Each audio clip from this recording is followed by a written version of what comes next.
اور آپ یہ فرما رہے ہیں کہ ابھی آدم کے لیے مٹی بھی اکٹھی نہیں ہوئی تھی اور اللہ نے میرے سر پہ نبوت کا تاج رکھ دیا تھا۔ اچھا، کب بنایا بھی تو اللہ جانے اور اللہ کا رسول جانے۔ اس وقت تو ٹائم بھی نہیں تھا کہ ہم کہتے کہ اتنے سال اور اتنے مہینے۔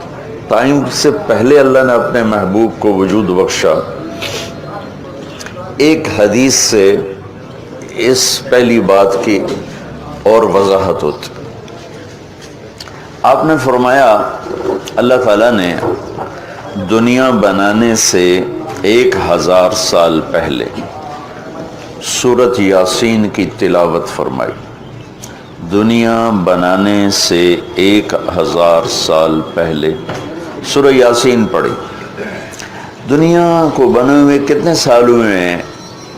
یہ سائنسدانوں کی بات ہے، 25 سے 30 ارب سال ہوئے ہیں۔ تو اسی کو ہی ہم صحیح مانتے ہیں، چونکہ ہمارے پاس بھی کوئی اور ایسا ثبوت نہیں ہے۔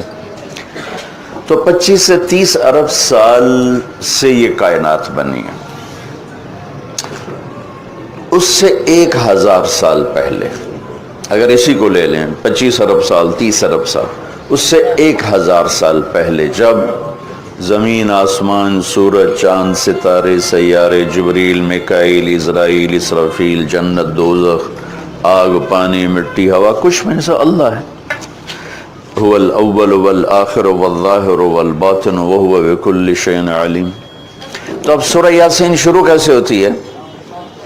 سورہ یاسین کو قرآن کا دل کہا جاتا، اور دل نکال دو تو آدمی ختم ہو جاتا ہے۔ سورہ یاسین کو قرآن کا دل کیوں کہا جاتا ہے؟ صرف پہلی 3 سطروں کی وجہ سے، پہلی 3 سطروں کی وجہ، کیونکہ یہ پہلی 3 سطروں کا جو مضمون ہے پورے قرآن میں اور کہیں بھی نہیں ہے، صرف یہی ہے۔ اگلی ساری سورہ یاسین اور باقی قرآن ایک جیسا ہی ہے، وہی احکام ہیں، وہی حلال حرام۔ ایک حدیث اور سناتا ہوں، پھر یہ میری بات اور واضح ہو جائے گی۔ میرے نبی نے فرمایا، میرے اللہ نے میرے 10 نام رکھے ہیں۔ جس سے پیار ہوتا ہے نا، اس کو آدمی کئی ناموں سے پکارتا ہے۔ جیسے ماں چھوٹے بچے کو کبھی لال کہتی ہے، کبھی پھول کہتی ہے، کبھی مکھن کہتی ہے، کبھی پیڑا کہتی ہے۔ تو وہ محبت زیادہ ہوتی ہے تو صرف اسلم کہنے سے وہ محبت پوری نہیں ہوتی، تو پھر اس کو کئی نام دیتی ہے، مختلف نام دیتی۔ تو میرے نبی نے کہا میرے اللہ نے میرے 10 نام رکھے ہیں۔ میں محمد، احمد، ماحی، حاشر، عاقب، فاتح، خاتم، ابو القاسم، طٰہٰ، یاسین۔ یاسین میری بات ذہن میں رہے گی، یاسین ٹھیک میرے نبی کا نام ہے، طٰہٰ میرے نبی کا نام ہے، یاسین۔ اس کے علاوہ مزمل، مدثر، شاہد، مبشر، نذیر، داعی اللہ، سراج منیر، عزیز، حریص، رؤوف، رحیم، رحمت للعالمین، بشیر و نذیر، یہ سب قرآن پاک میں نام ہیں جو میرے نبی کو اللہ تعالیٰ نے عطا فرمائے۔ اس میں ایک نام ہے یاسین۔ اب زمین آسمان بنے نہیں، اس سے 1000 سال پہلے میرا اللہ یوں کہہ رہا ہے، یاسین، میرا نبی کا نام ہے نا، یاسین والقرآن الحکیم انک لمن المرسلین۔ یاسین، مجھے قرآن حکیم کی قسم، آپ میرے رسول ہیں۔ کوئی سامنے کھڑا ہوا ہے، موجود ہے۔ اگر کوئی سامنے نہ ہو اور صرف خبر دی جائے کہ ایک میرے رسول آنے والے ہیں، پھر قرآن ہوتا یاسین والقرآن الحکیم انہو لمن المرسلین۔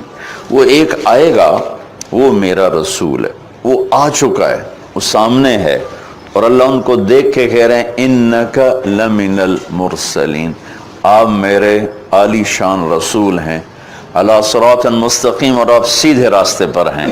یہ 3 جملے ہیں جو قرآن کا دل بنا رہے ہیں سورہ یاسین کو، کیونکہ رسالت نکال دو تو پیچھے تو کفر ہی کفر ہے۔ تو اس ہستی کو وجود بخشا جسے سب سے زیادہ پیار دیا، پیار کیا۔ جب آدم علیہ السلام اور اماں جان کا نکاح ہوا جنت میں، حوا علیہ السلام، تو اللہ تعالیٰ نے فرمایا کہ آدم اپنی بیگم کو مہر ادا کرو. ہم بھی مہر اس وقت سے چلا. تو انہوں نے پوچھا کیا مہر ادا کروں؟ تو اللہ تعالیٰ نے فرمایا کہ تیری نسل میں میرا آخری نبی آنے والا ہے، اس پہ ایک دفعہ درود شریف پڑھ دو، یہی اس کا مہر ہے. یہ تیری بیگم کا مہر ہے کہ میرے محبوب پہ ایک دفعہ درود پڑھ دے، بس یہ مہر ہے. تو آدم علیہ السلام بھی سوچ میں پڑ گئے کہ یہ کون ہے جو میری نسل میں ہے اور مجھے اس پہ درود پڑھنے کا حکم دیا جا رہا ہے. یہ ہمارے اوپر اللہ کا احسان ہوا کہ اس نے ہمیں ایک عالی شان نبی کا امتی بنایا. سب کی نبوت آئی اور چلی گئی، آئی اور چلی گئی، آئی اور چلی گئی. یہ جو ڈی پی او ہے، ڈی سی او ہے، آتا ہے، اس کی نیم پلیٹ لگتی ہے، جب وہ اس کا ٹرانسفر ہوتا ہے تو نئی پلیٹ لگ جاتی ہے. آپ معراج پہ تھے، اللہ سے بات کر رہے تھے کہ یا اللہ، آپ نے ابراہیم علیہ السلام کو خلیل بنایا، موسیٰ علیہ السلام کو کلیم بنایا، داؤد علیہ السلام کو لوہا نرم کر کے دیا، سلیمان علیہ السلام کو ہوا تابع کر کے دی، عیسیٰ علیہ السلام کو مردے زندہ کرنے کا معجزہ دیا. میرے لیے کیا ہے؟ یا اللہ وہ کیا ہے کہ تیرا میرا نام اکٹھا ہو گیا ہے، جدا نہیں ہو سکتا ہے. لا الہ الا اللہ، آگے پڑھو، بولو. لا الہ الا اللہ کے ساتھ آدم رسول اللہ بھی لگا، لا الہ الا اللہ کے ساتھ نوح رسول اللہ بھی لگا، ابراہیم بھی لگا، اور اسماعیل بھی، اور اسحاق بھی، یعقوب بھی، یوسف بھی، موسیٰ بھی، ہارون بھی، یوشع بھی، یونس بھی، یحییٰ بھی، زکریا بھی، داود بھی، سلیمان بھی. سارے نا پر جیسے ٹرانسفر ہو گیا، چلو جی پلیٹ بدلو، نیا آ گیا. ٹرانسفر ہو گیا، چلو بھائی پلیٹ بدلو، نیا آ گیا. اللہ کا کوئی نقطے والا حرف نہیں. اپنے حبیب کے لیے 2 نام قرآن میں آئے، محمد و احمد، کوئی نقطہ نہیں. دوسری مناسبت، اللہ کے نام میں 4 حرف ہیں، الف لام لام ہا، 4.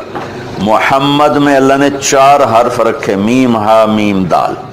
احمد میں اللہ نے 4 حرف رکھے، الف ہا میم دال. تو اللہ نقطہ کوئی نہیں، محمد احمد نقطہ کوئی نہیں. اللہ 4 حرف ہیں، محمد اور احمد 4 حرف ہیں، یہ 12 ہو گئے. جب اللہ نے کلمہ جوڑا لا الہ الا اللہ محمد رسول اللہ، تو لا الہ الا اللہ میں بھی 12 حرف ہیں اور محمد الرسول اللہ میں بھی 12 حرف ہیں. اسے طول کے ہمیں دی. تو اللہ تعالیٰ نے فرمایا کہ میرے محبوب، آپ کو میں نے وہ دیا ہے جو کسی کو بھی نہیں دیا، کہ قیامت تک آپ کا نام میرے نام کے ساتھ جڑ گیا ہے، اور اب مجھ تک آنے کا کوئی راستہ نہیں سوائے آپ کی غلامی کے. جو اللہ تعالیٰ ہمارے شاعر کی بخشش کرے کہ محمد سے وفاتوں نے تو ہم تیرے ہیں، یہ جہاں چیز ہے کیا لوح و قلم تیرے ہیں. کیا خوبصورت سارے اسلام کو ایک شعر میں بیان کر دیا. تو اللہ تعالیٰ نے ہمیں جناب رسول اللہ صلی اللہ تعالی علیہ وسلم کی نبوت دی. پھر اللہ نے آپ کی نبوت کی پر ایسی حفاظت فرمائی کہ کوئی چیز آپ کی ادھر ادھر نہیں ہونے دی. کوئی چیز زندگی میں جس چیز کو میرے نبی نے یوں ٹچ کیا ایک دفعہ، اللہ نے اس کو بھی محفوظ کر دیا ہے. 1439 سال ہو چکے ہیں، آپ کی زندگی کی کوئی چیز غائب نہیں ہے، محفوظ ہے. قرآن کی طرح، لوح محفوظ کی طرح میرے رب کا اپنے محبوب کی زندگی پر پہرا ہے. کیوں؟ چونکہ قیامت تک نمونہ آپ کی ذات، تو آپ کی ذات نمونہ ہے تو پھر نمونہ موجود ہونا چاہیے. عیسیٰ علیہ السلام کی زندگی موجود ہی کوئی نہیں، موسیٰ علیہ السلام کی زندگی موجود ہی کوئی نہیں، لیکن میرے نبی کی زندگی پیدائش سے لے کر اور دنیا سے جانے تک کی ہر چیز موجود ہے. اس کی ایک میں مثال دیتا ہوں کہ ہمارے ہاں یہ تو پیڑھی والے لوگ ہیں نا کہ ان کا سلسلہ نسب اللہ کے نبی سے ملتا. ہم تو راجپوت سے مسلمانوں میں بدنی کیڑی پیڑھی مسلمانوں، پیچھے ہندو تھے، سکھ تھے، وہ بھی کوئی پتہ کوئی نہیں. تو صرف ایک ہستی ہے کائنات میں جس کی پیڑھی آدم علیہ السلام تک ہے، باقی کسی کی بھی نہیں. وہ ہے میرے آپ کے نبی محمد بن عبداللہ بن عبد المطلب بن ہاشم بن عبد مناف بن قصی بن کلاب بن مرہ بن کعب بن لوی بن غالب بن فہر بن مالک بن نضر بن کنانہ بن خزیمہ بن مدرکہ بن الیاس بن مضر بن نزار بن معد بن عدنان بن اود بن حمیسہ بن سلامان بن عوس بن بوز بن قموال بن ابی بن عوام بن ناشد بن حزاب بن بلداس بن یدلاف بن طابخ بن جاہم بن ناحش بن ماخی بن عیفی بن عبقر بن عبید بن الدعاء بن حمدان بن سمبر بن یثربی بن یحزن بن یلحن بن ارعوا بن عیدی بن زیشان بن عیسر بن اقناد بن ایہام بن مقصر بن ناحذ بن زارب بن سمی بن مزی بن عوض بن عرام بن قیدار بن اسماعیل بن ابراہیم بن عادر بن ناحور بن سروج بن رعو بن فائج بن عابر بن ارفخشاد بن سام بن نوح بن لامک بن متوشالہ بن ادریس بن یرد بن ملحل بن قینان بن آنوش بن شیس و بن آدم علیہ السلام۔ یہ میرے نبی کی میں نے گھوٹکی میں بیان کیا، پرانی بات، میں نے پیڑھی سنائی۔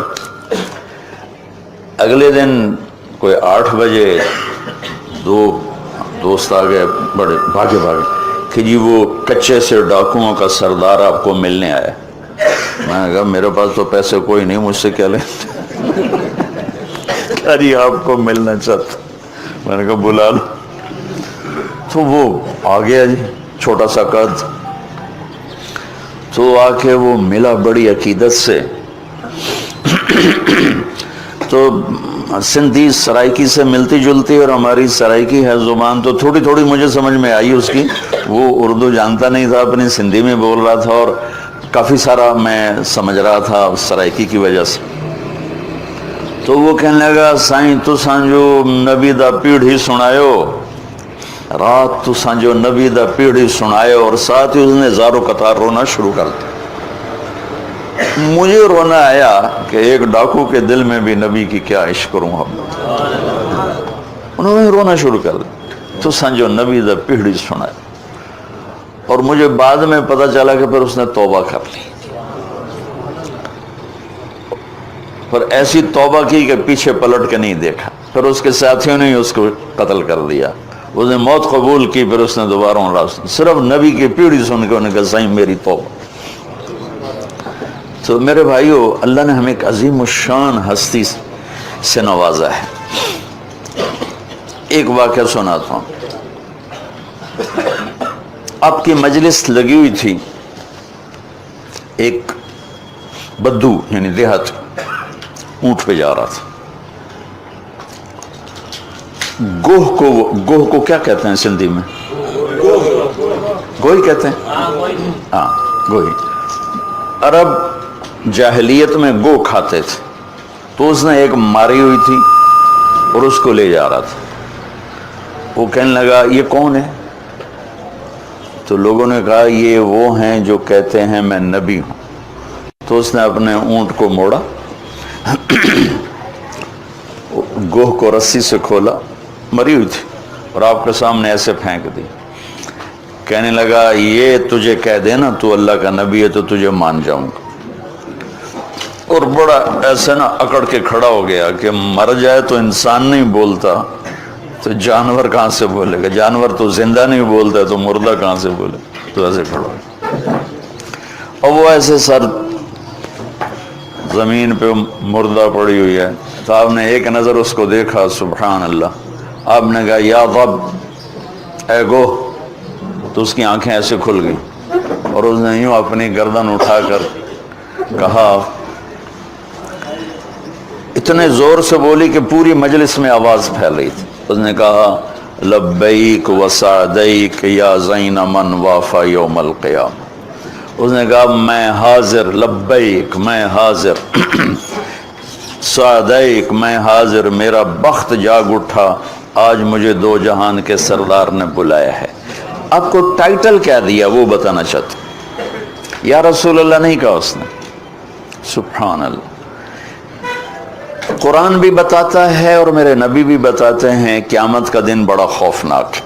تو اب وہ کیا کہہ رہی، میں حاضر، میری سعادت اے وہ ہستی جس کی برکت سے قیامت کا خوفناک دن بھی خوبصورت ہو جائے. وہ بڑا اوکھا دینے پر آپ کی تو فعل وہ دن بھی خوبصورت ہو جائے, آپ اس کو خوبصورت بنا دیں گے. تو بدو نے ایسے آنکھیں ذرا جھپکا کے دیکھا بھی ایک ہی ہو رہا ہے. آپ نے اسے فرمایا من تعبد, کس کی بندگی کرتی ہو؟ تو اس نے کہا من فی السماء عرشہ وفی الارض سلطانہ وفی البحر سبیلہ وفی الجنت رحمتہ وفی النار عقابہ. اس نے کہا یا رسول اللہ, جس کا عرش آسمانوں پر ہے, جس کی حکومت زمینوں پر ہے, جس کے راستے پانیوں میں ہیں, جس کی رحمت جنت میں ہے, جس کا عذاب دوزخ میں ہے, وہ میرا رب ہے, میں اس کی بندگی کرتی ہوں. آپ نے فرمایا من انا, میں کون ہوں؟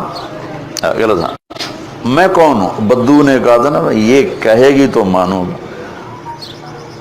من انا, میرے بارے میں کیا کہتی ہو, میں کون ہوں؟ تو اس نے کہا انت رسول رب العالمین, آپ رب العالمین کے رسول ہیں. اور قربان جاؤں, اس کو بھی پتا تھا کہ صرف رسول ماننے سے ایمان پورا نہیں ہوتا, وخاتم النبیین, اور آپ آخری نبی ہیں, آپ کے بعد کوئی نبی نہیں ہے. مہر لگائی ختم نبوت کی گوہ نے, وہ بھی مری ہوئی. پھر اس نے آگے فتویٰ دیا قد افلح من صدقک وقد خاب من کذبک. یا رسول اللہ, جو آپ کی غلامی میں آئے گا بس وہی کامیاب ہے, باقی سارے ناکام ہو جائیں گے. اور پھر وہی مردہ گو. تو آپ نے فرمایا اب کیا کہتے؟ کہتا گو تیرا کلمہ پڑھ گئی, میں نے پڑھا, مجھے پڑھا دے کل. میں نے آپ کو چھوٹی سی جھلک دکھائی ہے. 7 سمندر کو سیاہی بنا کے اپنے نبی کی تعریف لکھوں تو سمندر ختم ہو جائیں گے, میرے نبی کی تعریف ختم نہیں ہوگی. لیکن میرے نبی کی زندگی کا خلاصہ 3 باتیں بتا کے فرائض کے بعد, فرائض تو ایسی چیز ہیں جس میں کوئی گنجائش کوئی نہیں. نماز ہے, روزہ ہے, زکوٰۃ ہے, حج ہے. حج اور زکوٰۃ مالداروں کے لیے ہے. روزے میں مریض کو معافی ہے, مسافر کو معافی ہے. نماز ایسی چیز ہے جس کو اللہ نے فرمایا اس میں کوئی معافی نہیں. 1439 ہجری ہے. 1439 سال میں اگر کسی کو نماز کے لیے گنجائش نظر آتی ہے تاریخ پڑھنے کے بعد, تو وہ کربلا میں میرے نبی کے نواسے اور ان کی اولاد کو نظر آتی کہ تاریخ نے اتنا بڑا ظلم بھی نہیں دیکھا اور اتنا بڑا مظلوم بھی نہیں دیکھا. ظلم بھی انتہا پر اور مظلوم بھی انتہا پر ہے. اور نماز کا وقت داخل ہو گیا, سورج ڈھلا, آپ کی نظر پڑی تو آپ کے ایک ساتھی ہیں زہیر, آپ نے ان کو سے اشارہ کیا, وہ آئے کہ شمر سے کہو نماز پڑھنے تھے, نماز پڑھنے تھے. مجھے اللہ نے دنیا بہت پھرائی ہے اپنے فضل سے, 10-15% سے زیادہ لوگ نماز نہیں پڑھتے. فرمایا شمر سے کہو نماز پڑھنے دے. تو انہوں نے تھوڑا آگے بڑھ کے شمر سے کہا تھوڑی دیر تلواریں روک لو, ہمیں نماز پڑھنے دو. اس کمبخت نے کہا کہ ہماری تلوار رکنے کے لیے نہیں ہے, چلنے کے لیے. تو انہوں نے آ کر امام علی مقام کو عرض کیا کہ جی وہ کہتے ہیں کہ ہم نماز کے لیے جنگ بند نہیں کریں گے. تو کہتے چلو ٹھیک ہے, انہوں نے اگاں چلیے. اور اللہ کی قسم اٹھا کے کہتا ہوں, اگر میرے نبی کا یہ قافلہ نماز چھوڑ بھی دیتا تو ان کے لیے کوئی مسئلہ نہیں تھا کہ جنگ سے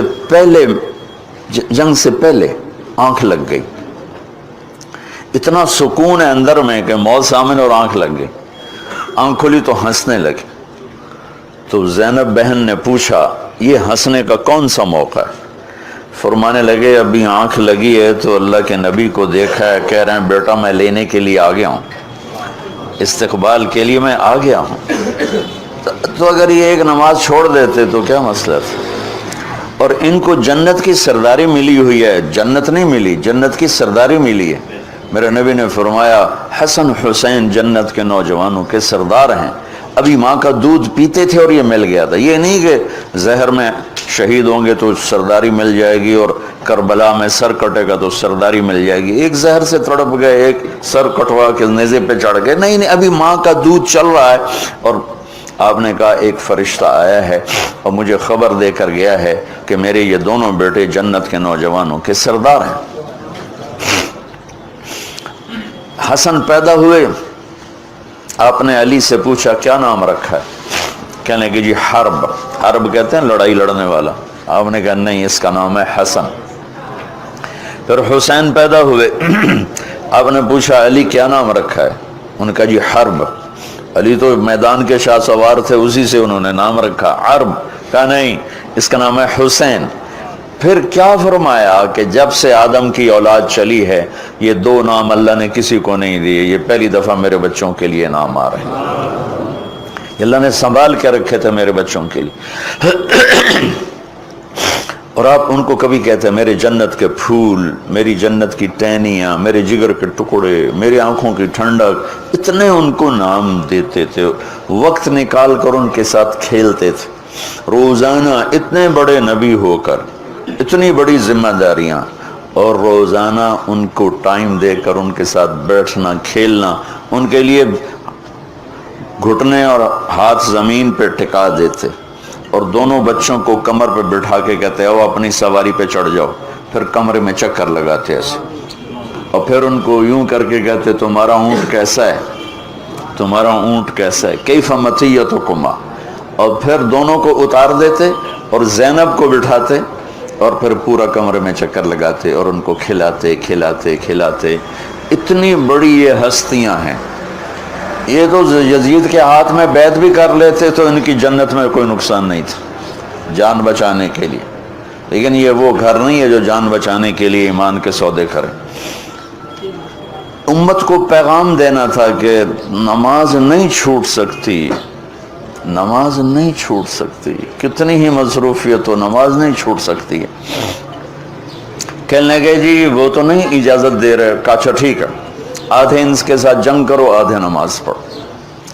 1439 سال کی وہ نماز ہے، نہ پہلے پڑھی گئی نہ بعد میں پڑھی جائے گی، نہ ایسی نماز زمین نے دیکھی، نہ آسمان نے دیکھی، نہ فرشتوں نے دیکھی کہ سبحان اللہ اپنے خون سے وضو کیا یا کربلا کی مٹی سے تیمم کیا، لیکن سجدے میں سر رکھ کے بتایا کہ یا اللہ تو راضی ہے تو ہم بھی راضی۔ تو نماز تو ایک ایسی چیز ہے جس میں گنجائش کوئی نہیں۔ سب بھائیوں سے کہتا ہوں، دکھ سے کہتا ہوں کہ ایسے نماز یوں گھٹتی آتی ہے، سرحد میں بہت زیادہ نمازی ہیں، پنجاب آ جاؤ اس سے کم ہو جاتے ہیں، سندھ میں آ جاؤ اس سے کم ہو جاتے ہیں، بلوچستان میں چلے جاؤ اس سے کم ہو جاتے ہیں۔ یہ میں سارا ملک پھر کے آپ کو زندگی گزر گئی، میری پھرنے میں ہی گزر گئی۔ تو اللہ ہم سب کو یہ دولت دے دے کہ ہمارا سجدہ قضا نہ ہو، نماز قضا نہ ہو۔ اس کے بعد 3 چیزیں صرف آپ کو بتا رہا ہوں، صرف 3 چیز۔ میرے نبی وضو فرما رہے تھے تو صحابہ نیچے ہو کر آپ کا پانی یوں لے رہے تھے، اور کوئی پی رہا ہے، کوئی منہ پہ، کوئی ہاتھوں پہ، کوئی سینے پر۔ تو آپ نے فرمایا یہ کیوں کر رہے ہو؟ ما یحملکم علی ھذا، یہ تم لوگ کیوں کر رہے ہو؟ میرے وضو کا پانی گرنے نہیں دے رہے۔ کہنے کہ حبا للہ ولرسول، کہ یا رسول اللہ آپ کے اور آپ کے رب کی محبت میں کر لیں۔ تو آپ نے فرمایا ٹھیک ہے، لیکن میں تمہیں بتاؤں سچی محبت کرنے والا کون ہوتا ہے؟ میں تمہیں بتاؤں کہ سچی محبت کرنے والا کون ہوتا ہے، اس کی کیا نشانی ہے؟ اور وہ ہوتا ہے جس سے میں اور میرا رب بھی پیار کرتے ہیں۔ صرف وہ ہم سے پیار نہیں کرتا، بلکہ میں بھی اس سے پیار کرتا ہوں اور میرا رب بھی اس سے پیار کرتا ہے۔ میں کسی سے پیار کروں وہ مجھ سے نہ کرے، ہوتا رہتا ہے۔ کوئی مجھ سے پیار کرے میں اس سے نہ کروں، یہ ہوتا رہتا ہے۔ یا میرے نبی ایک ایسی چیز بتانے لگے ہیں کہ دیکھو میں تمہیں وہ چیز بتانے لگا ہوں، اگر کر لو گے تو میں اور میرا رب بھی تم سے پیار کریں گے اور تم بھی ہم سے پیار کرنے والے شمار کیے جاؤ گے۔ انہوں نے کہا جی کیا ہے؟ تو آپ نے کوئی 50 چیزیں نہیں بتائیں، صرف 3 چیزیں بتائیں۔ اپنی امت پہ شفقت، محبت۔ فَلْيَسْتُقِ الْحَدِيثَ إِذَا حَدَّثَ فَلْيُؤَدِّ الْأَمَانَةَ إِذَا تُؤْمِنَ فَلْيُحْسِنْ جِوَارَ مَنْ جَاوَرَهُ۔ سبحان، کہ اگر مجھ سے اور میرے رب سے محبت کا دعویٰ ہے تو سچ بولنا پڑے گا، جھوٹ نہیں بولنا۔ سچ بولنا پڑے گا، جھوٹ نہیں بولنا۔ یہ نہیں کہا 100 رکعت تہجد پڑھو گے تو پھر تمہارا عشق مکمل ہوگا۔ عبادت سے نہیں جوڑا، اخلاق سے جوڑا ہے۔ عبادت سے نہیں جوڑا، اخلاق سے جوڑا۔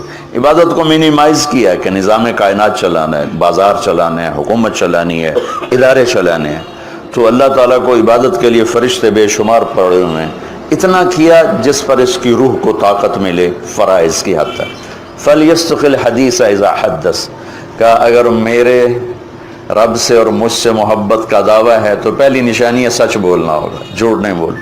جھوٹ بولنے والے کا دعویٰ خارج، جیسے ہی ہماری عدالتوں میں دعویٰ خارج ہو جاتا ہے دلیل نہ ہو تو کا دعویٰ خارج، اگر جھوٹ بولتا ہے زندگی میں تو دعویٰ خارج۔ فَلْيُؤَدِّ الْأَمَانَةَ إِذَا تُؤْمِنَ، زندگی بھر کسی کو دھوکہ نہیں دینا ہوگا، فراڈ نہیں کرنا ہوگا، دیانت اور امانت کے ساتھ زندگی کو گزارنا ہوگا۔ ایک حدیث کے ساتھ جوڑ لوں، میرے نبی نے فرمایا مجھے اپنے امتی سے ہر گناہ کی توقع ہے، کہ بشر ہے، انسان ہے، ہو جاتا ہے، تو میں اپنے امتی سے ہر کمی کی توقع رکھتا ہوں سوائے دو کے، سوائے دو کے، کہ اگر وہ میرا ہے اور مجھ سے کوئی تعلق ہے، ایک جھوٹ کبھی نہیں بولے گا، ایک دھوکہ کبھی نہیں دے گا، ایک جھوٹ کبھی نہیں بولے گا، ایک دھوکہ کبھی نہیں دے گا۔ تو میں دوبارہ اس حدیث پر آتا ہوں۔ ایک سال اور یاد آ گئی، میرے نبی سے پوچھا گیا یا رسول اللہ مسلمان بزدل ہو سکتا ہے؟ ڈرپوک، آپ نے کہا ہاں ہو سکتا ہے۔ بخیل ہو سکتا ہے؟ کنجوسی کہتے ہیں سندھی میں، کنجوس ہو سکتا ہے؟ آپ نے کہا ہاں ہو سکتا ہے۔ یا رسول اللہ جھوٹ بول سکتا ہے؟ کہا نہیں، جھوٹ نہیں بول سکتا۔ بزدل بھی ہو سکتا ہے، ڈرپوک بھی ہو سکتا ہے، کنجوس بھی ہو سکتا ہے، جھوٹ نہیں بولے گا۔ میرا امتی ہو کہ جھوٹ نہیں بولے گا، میرا امتی ہو کہ دھوکہ نہیں دے گا۔ من غش فلیس منا، جس نے دھوکہ دیا میری امت سے نکل گیا۔ میرے نبی روزانہ ظہر کے بعد بازار کا چکر لگاتے تھے اور ایک دکان منڈی کو خود چیک کرتے تھے کہ شریعت کے مطابق ہے کہ نہیں۔ ہمارے علماء کو تو بازار کا راستہ نہیں آتا اور اس کو بزرگی سمجھتے ہیں کہ ہم بڑے بزرگ ہیں، ہم تو کبھی بازار جاتے ہی نہیں۔ میرے نبی روزانہ بازار جاتے تھے تو ایک منڈی میں ڈھیر لگا ہوا تھا غلے کا، جو یا گندم، بارش ہوئی تھی لیکن وہ خشک تھا، تو آپ نے اندر ہاتھ ڈال کے نکالا تو اندر سے گیلا۔ آپ نے کہا یہ کیا کیا؟ کہ یا رسول اللہ بارش آئی تھی تو وہ گیلا ہو گیا تھا تو کوئی لیتا نہیں، تو میں نے گیلا اندر کر دیا اور خشک اوپر کر دیا۔ تو آپ نے کہا گیلا نکال کے باہر رکھ تاکہ گاہک کو پتہ چلے تیرے سودے کے عیب کا، اور خشک کو نیچے کر۔ پھر یہ جملہ فمن غش فلیس منا، جس نے دھوکہ دیا میری امت سے خارج ہو۔ کتنی سخت بات فرمائی، جس نے روزہ نہیں رکھا میری امت سے خارج ہو گیا، یہ نہیں کہا کہ جس نے دھوکہ دیا میری امت سے خارج ہو گیا۔ تو میں 2 باتیں آپ کو بتا رہا تھا، اللہ اس کے رسول دونوں کی طرف سے محبت کا دعویٰ مکمل ہو جائے۔ فَلْيَسْتُقِ الْحَدِيثَ إِذَا حَدَّثَ، سچ بولنا ہوگا زندگی بھر۔ فَلْيُؤَدِّ الْأَمَانَةَ إِذَا تُؤْمِنَ، کسی کو دھوکہ نہیں دینا ہوگا۔ فَلْيُحْسِنْ جِوَارَ مَنْ جَاوَرَهُ، لوگوں سے اچھا سلوک کرنا ہوگا، خاص طور پر پڑوسی کے ساتھ اچھا سلوک کرنا ہوگا، چاہے وہ مسلم ہے، غیر مسلم ہے، اپنا ہے، پرایا ہے، اچھا ہے، برا ہے، حسن سلوک کرنا ہوگا۔ تو اس حسن سلوک اور سچائی اور دیانتداری، ان 3 چیزوں کے ساتھ آپ سیاست کرو، آپ تبلیغ کرو، آپ تجارت کرو، آپ حکومت کرو، آپ مزدوری کرو، آپ اللہ اس کے رسول کے محبوب ہیں اور اللہ اس کا رسول بھی آپ سے پیار کریں۔ سچائی، دیانت اور سلوک یعنی انصاف، کسی پر زیادتی نہ ہو، کسی پر زیادتی نہ ہو۔ حضرت عبداللہ بن عمر کا پڑوسی یہودی تھا، عبداللہ بن عمر یہودی، ان کے گھر مہینے میں ایک دفعہ گوشت پکتا تھا، ایک دفعہ۔ جس دن گوشت پکتا تھا تو فرماتے ہمارے پڑوسی کو بھیجائے، تو اگر گھر والے کہتے جی ابھی نہیں، تو کہتے پہلے اس کو بھیجو بعد میں کھاؤں گا، اور وہ یہودی تھا۔ امام ابو حنیفہ رحمۃ اللہ علیہ کے پڑوس میں ایک نوجوان شرابی رہتا تھا، وہ رات کو شراب پی لیتا اور شور مچاتا اور کہتا میں بہت بڑا آدمی ہوں، لوگوں نے میری قدر نہیں کی، نشے میں یوں کہتا تھا اضاعونی وعی فتن اضاعوا لیوم کریہۃ وسداد صغر۔ ایک رات پولیس افسر گزر رہا تھا تو اس نے شور سنا تو اس نے گرفتار کر کے جیل میں ڈال دیا کہ بھئی اتنے بڑے عالم کے پاس یہ شور مچا رہا۔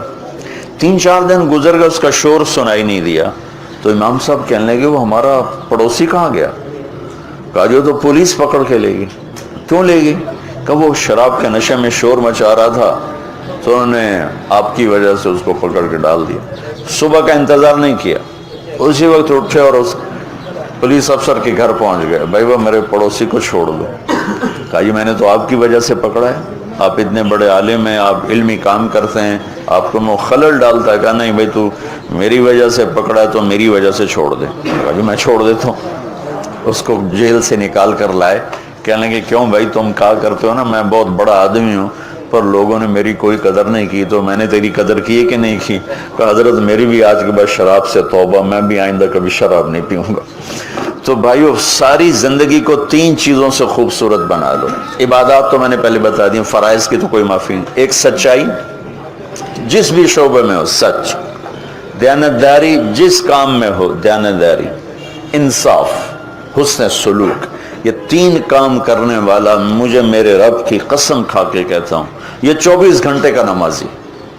ہم 5 نمازیں پڑھتے ہیں، یہ ہر منٹ نماز پڑھتا ہے، یہ دفتر میں بھی وہی ثواب پاتا ہے، یہ سیاست کی کرسی پر بیٹھ کر، صدارت کی کرسی پر بیٹھ کر، غلہ منڈی میں بیٹھ کر، بکرا منڈی میں بیٹھ کر، کھیت میں ہل چلا کر، اور مسجد میں صف میں سجدے میں سر رکھ کر یہ اللہ سے ایک جیسا اجر پاتا ہے۔ یہ 3 کام اتنے عظیم کام ہیں، سچائی، دیانت، انصاف۔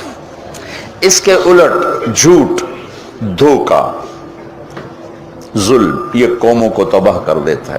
کسی بھی قوم کی ہلاکت کے لیے کبھی کوئی سازش کامیاب نہیں ہوتی، وہ اپنے اندر سے ہلاک ہوتے ہیں، اور وہ 3 چیزیں ہیں، جھوٹ، دھوکہ، ظلم و ستم۔ ایک فرد میں ہو، ایک قوم میں ہو، ایک ملک میں ہو، یہ برباد ہو جائیں گے۔ سچائی اور دیانت اور انصاف جس ملک میں، جس قوم میں، جس فرد، جس ادارے میں، اللہ اس کو عزت دے گا، جو سورج کی طرح چمکائے گا چاہے اللہ کا انکار کرتے۔ اور جو جھوٹ، ظلم اور زیادتی کا شکار ہیں وہ راتوں کو تہجد پڑھیں، دن میں روزے رکھے، اللہ ان کو ذلیل کر دے گا۔ تو بھائیو یہ ہمارا خوبصورت دین ہے جو میرے نبی نے ہم تک پہنچایا، اور اللہ تعالیٰ کہ فضل و کرم سے آج تک وہ زندہ سلامت ہمارے پاس ہے۔ تو یہ تبلیغ اس کو سیکھنے کی ایک خوبصورت محنت ہے۔ آپ سب دوستوں سے گزارش ہے، آج سے اجتماع شروع ہو رہا ہے، اس میں بھی تشریف لائیں اور اپنی 24 گھنٹے کی زندگی میں سچ کو زندہ کریں، دیانتداری کو زندہ کریں، حسن سلوک اور اچھے اخلاق کو زندہ کریں۔ تو اللہ تعالیٰ